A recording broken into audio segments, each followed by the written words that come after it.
جیسا آپ سب جانتے ہیں کہ اکتوبر کا مہینہ پوری دنیا میں بریسٹ کینسر کی آگاہی کے حوالے سے منایا جاتا ہے. آج بھی جسارت سمینا الوی فاؤنڈیشن اور روٹری کلب آف کراچی روشنی کے تعاون سے ایک اویئرنیس سیشن منعقد کیا جا رہا ہے. میں یہ سمجھتی ہوں کہ بریسٹ کینسر کے بارے میں آگاہی دینا ہماری عوام کو بہت ضروری ہے. صرف خواتین ہی نہیں، حضرات کو بھی اس کے بارے میں جو ہے وہ آگاہی دینی چاہیے ہے، کیونکہ بریسٹ کینسر پوری دنیا میں خواتین میں پایا جانے والا سب سے کامن کینسر ہے اور پاکستان میں اس کی شرح میں بتدریج اضافہ ہوتا جا رہا ہے. ویسے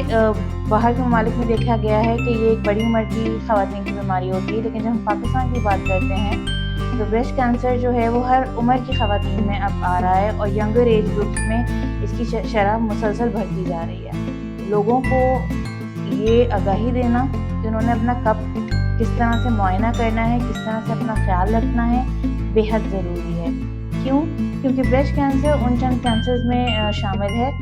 جو کہ اگر جلدی ڈائگنوز ہو جائے، اس کی جلدی تشخیص ہو جائے تو اس کا مکمل علاج ممکن ہے.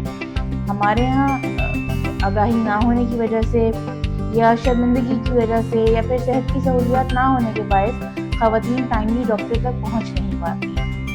اس وجہ سے زیادہ تر کیسز جو پاکستان میں ڈائگنوز ہوتے ہیں وہ تیسرے یا چوتھے سٹیج میں ہوتے ہیں، جب بیماری یا تو چھاتی میں ہی بہت زیادہ بڑھ چکی ہوتی ہے یا پھر وہ جسم کے مختلف حصوں تک پھیل گئی ہوتی ہے. اس سٹیج میں بیماری کا علاج کرنا بہت مشکل ہو جاتا ہے، جبکہ باہر کے ممالک میں یہ بیماری پہلی اور دوسری سٹیج میں ہی تشخیص کر لی جاتی ہے، جو صرف اس وقت اس صورت میں پاسبل ہوتا ہے جب مریض اپنی سیلف ایگزامینیشن کے حوالے سے امپورٹنس کو سمجھے، اور دوسرا یہ کہ اسکریننگ پروگرامز میں وہ اپنے آپ کو انرول کر پائے. یعنی کہ ہم کہتے ہیں کہ 40 سال کی عمر کے بعد ہر عورت کو سال میں دفعہ میموگرام کرانا چاہیے،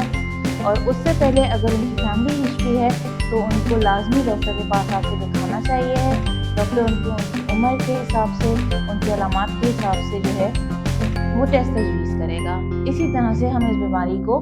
جلدی پکڑ سکتے ہیں.